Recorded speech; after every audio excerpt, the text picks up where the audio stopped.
ou commission marketing et finance bu Zawiya Tijaniya ki nekk ci wetam di Serigne Niang Serigne As Niang nekk le secrétaire exécutif bu cellule bi keneen ki nekk ci wetam di Sidi Sall nekk le président de la commission sociale bu cellule Zawiya Tijaniya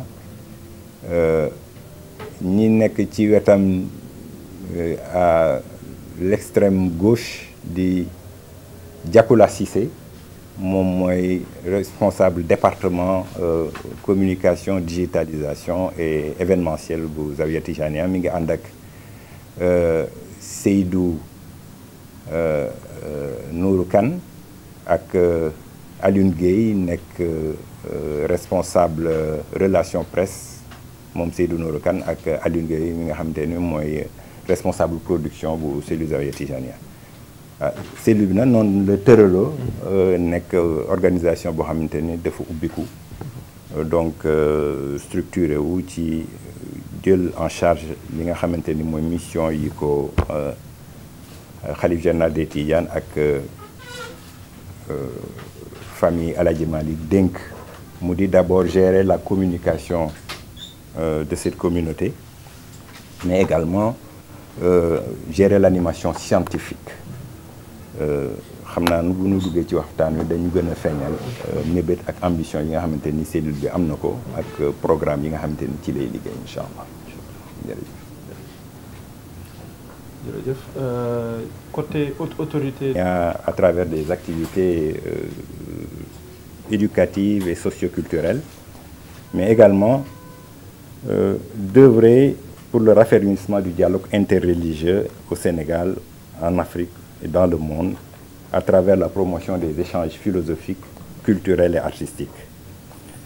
De contribuer également au progrès humain, économique, social par la promotion d'activités d'appui au développement.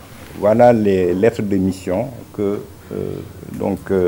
la famille de El Hadji Malick Sy avait données à la cellule Zawiya Tijaniya. Et se basant sur cette lettre de mission, beaucoup d'activités ont été faites à travers le temps et réussies. Beaucoup de missions ont été confiées à la cellule Zawiya Tijaniya et sur lesquelles elle a pu donner satisfaction à la vision qui avait en tout cas amené à sa mise en place, notamment l'organisation du centenaire du Gamou de Tivaouane en 2002, qui s'était soldée par l'organisation d'un grand colloque sur la vie et l'œuvre de El Hadji Malick Sy, mais également une exposition aussi bien ici à Dakar qu'à Tivaouane sur la vie et l'œuvre de ce grand homme. C'est à la sortie de cette de ce centenaire que l'autorité du khalife général des Tidianes a confié à la cellule Zawiya Tijaniya de s'occuper de la communication du Mawlid de Tivaouane. Donc une mission que nous organisons régulièrement, mais également de s'occuper de la communication des grands événements globalement qui se passent à Tivaouane. Et donc, si vous voyez bien, la cellule Zawiya Tijaniya est l'une des instigatrices de l'utilisation des technologies de l'information et de la communication dans le domaine, dans l'espace religieux, dans le domaine religieux, avec la création de son premier site internet dans les années 2001, depuis 2001, et puis la retransmission en direct de tout ce qui se fait, des grands événements religieux qui se font à Tivaouane. La cellule a également mis en place des moyens de communication, notamment la radio Al-Bayan FM, qui a démarré à Tivaouane et puis avait ouvert une antenne à Dakar. Cette antenne d'ailleurs devrait reprendre ses émissions prochainement. La cellule est également l'inspiratrice des symposiums et des spectacles son et lumière qui animent le Gamou de Tivaouane régulièrement et qui font voilà, l'objet d'une grande mobilisation, surtout de des intellectuels musulmans du Sénégal, mais également de la jeunesse. 2018 a été une année charnière parce que c'est lors de cette année qu'il y a eu un changement de paradigme dans la prise en charge des missions de la cellule Zawiya Tijaniyya avec l'organisation d'une grande conférence internationale sur le thème religion, paix et prospérité en relation avec l'IPC, c'est une organisation américaine, International Interfaith Peace Corps.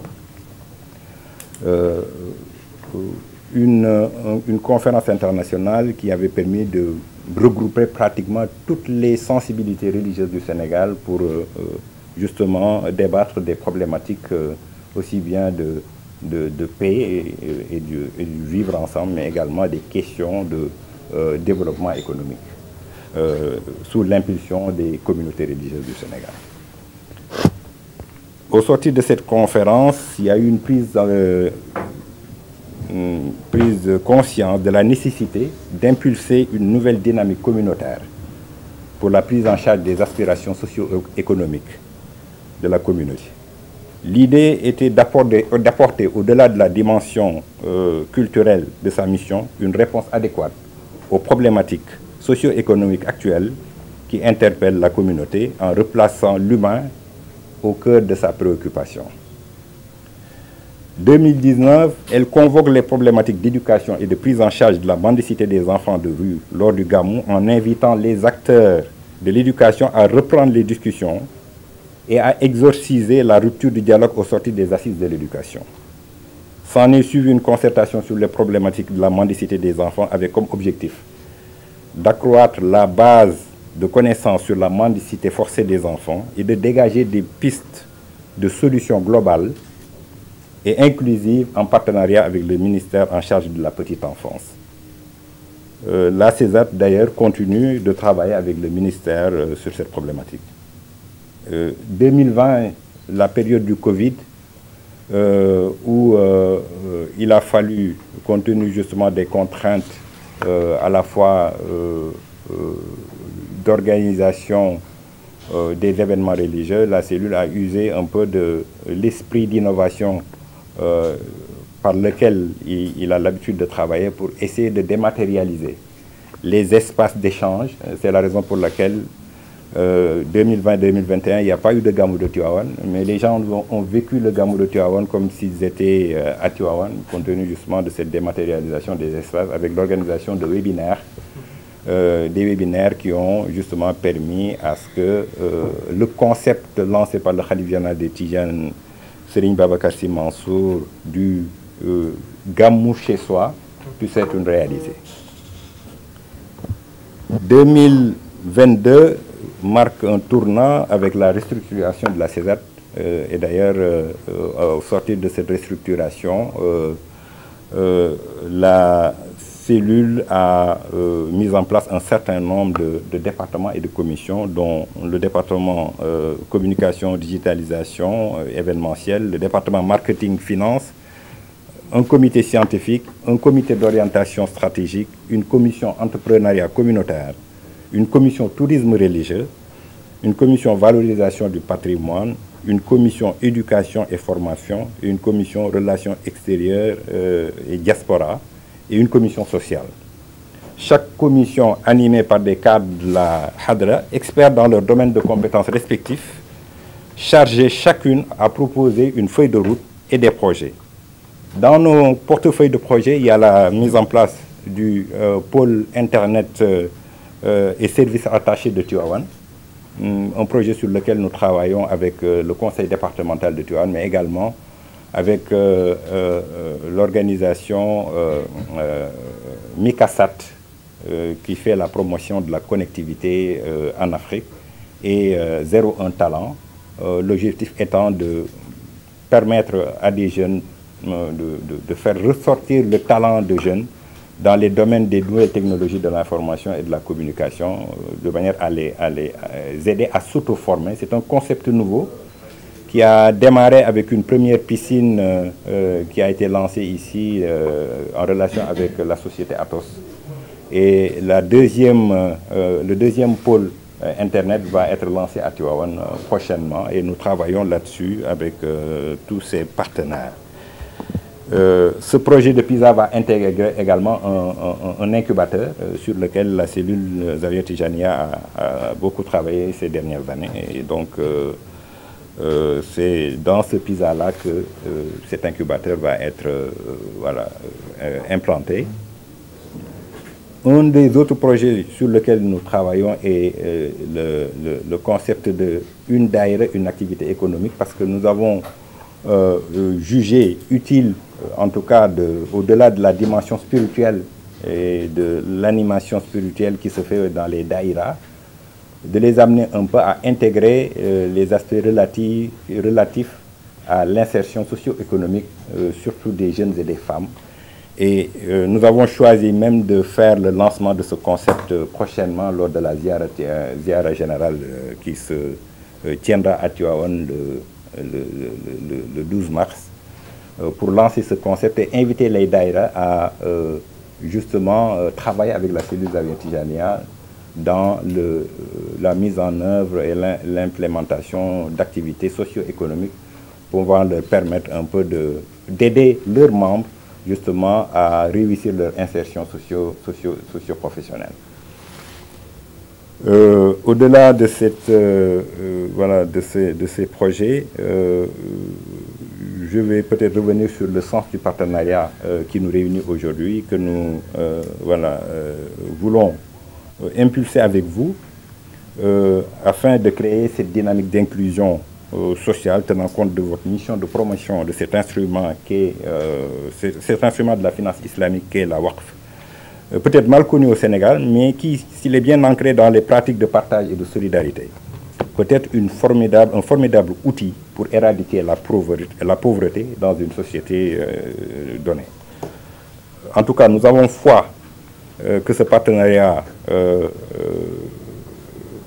et les énormes opportunités que la finance islamique recèle pourra nous permettre justement d'aider les communautés à justement réussir tous les paris auxquels ils sont attachés et à mettre en œuvre les projets qui leur sont chers. D'ailleurs, ce partenariat n'est pas une nouveauté parce que, comme vous le savez très bien, vous avez dû en entendre parler, c'est sur l'inspiration de notre guide religieux, le Khalif général des Tidjanes, Serigne Babacar Sy Mansour, que nous avons justement osé aller dans ce sens, tenant compte un peu de toutes les opportunités que la finance islamique peut apporter. Et d'ailleurs, le projet de construction de la grande mosquée de Tivaouane a été réussi grâce à un partenariat utilisant les instruments de la finance islamique, notamment avec la Banque islamique du Sénégal, pour justement permettre une meilleure maîtrise donc, de la construction de cet édifice religieux. Donc, Monsieur le Directeur Général, voilà un peu ce que je pouvais dire comme présentation de la cellule Zawiya Tijaniyya et justement de l'ambition que nous nourrissons à travers ce partenariat, en vous remerciant de cette foi et de cette confiance que vous avez placée en la Zawiya Tijaniyya pour créer les synergies nécessaires pour non seulement la promotion de cet instrument qui est donc le Waqf, mais également de travailler ensemble à donc réussir le pari de l'inclusion sociale et économique des couches les plus vulnérables. Je vous remercie de votre attention. Parce que j'ai noté la conférence internationale de 2018 que vous aviez organisée et qui aujourd'hui encore est d'actualité. C'est extrêmement important parce que dans l'intimité de mon bureau, on discutait, disons, des grands enjeux qui préoccupent aujourd'hui notre pays et qui ont trait à la paix. Et clairement, les familles religieuses au Sénégal, nos guides religieux ont toujours travaillé à la consolidation de la paix. Et je pense que nous avons une responsabilité générationnelle, au-delà des responsabilités institutionnelles que nous occupons, pour préserver cela. Et c'est une grande satisfaction de voir que depuis 2018, vous aviez déjà travaillé sur cela. Donc encore une fois, je pense que la cellule a en tout cas une matière sur laquelle travailler et qui préoccupe nos populations.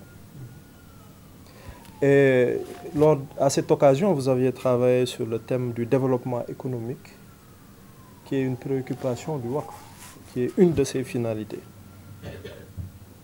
Et j'ai noté que vous aviez comme préoccupation de replacer l'humain au cœur de ces préoccupations, avec un sujet extrêmement important qui a eu trait à la mendicité des enfants, également une des finalités du WACF. Vous avez parlé de digitalisation, qui est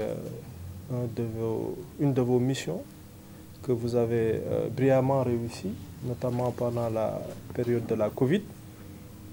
Et nous, en matière de WACF, vraiment, nous pensons que les outils de la nouvelle technologie sont des relais importants pour la vulgarisation du WACF. Vous avez également parlé de la construction de la grande mosquée de Tivaouane à travers le mécanisme de la finance islamique. Et le WACF se place dans le cadre de la finance sociale islamique. Donc, tout au long de vos discours, on retient que vous parlez du WACF également. Voilà. Donc, c'est tout à fait naturel que ce partenariat puisse être noué entre la haute autorité du WACF et la cellule Zawiya Tidiane. Pour revenir un petit peu sur la haute autorité du WACF, c'est une institution qui a été créée par une loi, la loi de 2015 relative au WACF, et qui a commencé ses activités dès 2018. Peut-être pour revenir un petit peu sur les raisons du vote de cette loi et de la mise en place de cette institution, il faut remonter plus loin. L'État est parti du constat que nos aïeux faisaient du WACF, connaissent le WACF. Seulement, l'essor du WACF n'a pas été celui que nous avons relevé dans le monde arabo-musulman, parce que tout simplement, souvent au décès du constituant qui mettait en place un WACF au bénéfice de personnes vulnérables, était dévoyé par des enfants qui méconnaissaient le principe du WACF, ou bien des gestionnaires qui, en tout cas, dévoyaient l'objectif de ce WACF-là. Et donc, pour revenir sur la définition du WACF qui part de hadith de l'islam, qui dit que lorsque le fils d'Adam meurt, tous les bienfaits s'arrêtent, sauf dans 3 catégories. Je commencerai par la dernière catégorie, qui est un enfant pieux qui prie pour le défunt. Beaucoup d'imams me disent qu'il faut avoir l'enfant, il faut qu'il soit pieux, il faut qu'il vous survive. Donc, beaucoup trop de conditions à satisfaire. La seconde, c'est une œuvre intellectuelle que le défunt aurait laissée sur terre et qui profite à la communauté. Bon, je pense que beaucoup d'entre nous sont tellement préoccupés par les activités professionnelles qu'ils n'ont pas le temps de produire voilà, en tout cas une documentation qu'ils auraient laissée sur terre. La troisième, qui est en réalité la première catégorie, c'est le Sadaqa Jariya. Et par Sadaqa Jariya, on entend le WACF. C'est un bien que l'on aurait laissé sur terre, qui produit et qui profite aux personnes vulnérables. à mon avis, c'est la partie la plus simple, qui est le waqf. Donc du temps du prophète Mohammed sallallahu alayhi wa sallam, ça avait démarré par des puits et aujourd'hui, c'est de grandes infrastructures, dont l'une des plus célèbres, c'est la tour Zamzam, Zamzam Tower, ou bien souvent les pèlerins disent immeuble à Montarbi, qui surplombe la Kaaba, qui est une tour hôtelière et tous les revenus générés par cette infrastructure servent au fonctionnement et à l'entretien des 2 saintes mosquées. Nous sommes dans le principe du waqf. C'est un principe usité dans le monde arabo-musulman. Si on prend l'exemple de la Turquie, ils sont très en avance avec une industrie hôtelière sur le principe du waqf. 77 universités waqf en Turquie. L'industrie culturelle également qui s'en est appropriée avec des musées waqf. L'éducation avec des bourses d'étudiants qui sont assurées via le mécanisme du waqf. Dans d'autres pays comme le Maroc, culturellement, lorsque vous avez un champ, il y a une partie de la production sur votre champ qui est dédiée à la haute autorité du waqf pour être reversée à des personnes démunies. Dans le Golfe, c'est tellement important qu'ils ont érigé le waqf en ministère, en secrétariat d'État. Donc c'est comprenant tout cela que l'État du Sénégal a, avec ces 2 constats, donc ce que le waqf peut constituer comme pan entier de l'économie sociale et solidaire, d'une part, et des différents défis du waqf dans notre pays, que l'État du Sénégal a choisi de mettre en place une loi, la loi relative au waqf dès 2015, et de mettre en place une haute autorité du waqf avec des missions claires. Premièrement, la vulgarisation du waqf, que nous voulons réussir dans le cadre de notre partenariat avec la CESAT. Ensuite, une mission de contrôle et de supervision de l'ensemble des waqf qui existent au Sénégal. Pourquoi faire? C'est ça qu'il y a de nouveau au Sénégal. C'est que maintenant, lorsque vous faites votre waqf, vous ne le faites plus dans l'intimité de votre maison, mais vous le faites auprès d'un notaire, comme lorsque vous faites une transaction immobilière. Il y a un acte notarié qui est délivré au constituant, mais également à la haute autorité du waqf pour nous permettre de jouer ce rôle de contrôle et de supervision. Donc périodiquement, la haute autorité du waqf effectue des missions sur pièce, mais également des missions sur place pour s'assurer que les vœux du constituant, tels qu'établis dans l'acte notarié, sont scrupuleusement respectés. Ce qui est un enjeu extrêmement important pour permettre à ce que le waqf connaisse l'essor qu'il aurait dû connaître dans notre pays. Et comme dernière mission que l'État du Sénégal a conférée à la haute autorité du waqf, c'est une mission d'investissement public pour le compte de l'État, avec un projet phare qui est le projet Dara Moderne, qui est un projet qui a démarré d'abord à l'éducation nationale, financé par la Banque islamique de développement pour la construction de Dara Moderne dans notre pays.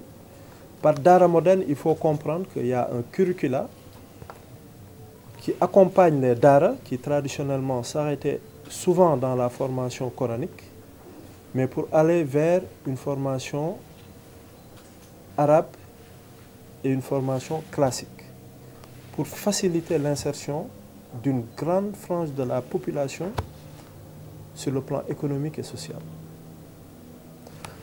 Donc une composante de construction de 64 Dara, gérée par l'éducation nationale, dit moderne, et une composante waqf gérée par la haute autorité du waqf, où il s'agit de construire un immeuble sur le site de l'ancienne école Amadou Hassan Ndoye, financée également par la BID et l'État du Sénégal, qui sera loué, et les revenus générés par cet immeuble-là serviront exclusivement au fonctionnement des Dara. Donc, l'accompagnement sur le plan infrastructurel, l'entretien, le fonctionnement les équipements didactiques, ce qui est un mécanisme nouveau qui, je pense, n'a pas encore été expérimenté au sein de l'enseignement classique.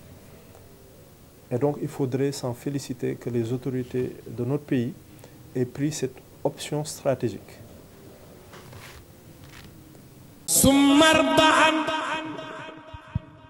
شيخنا التجاني قدوتنا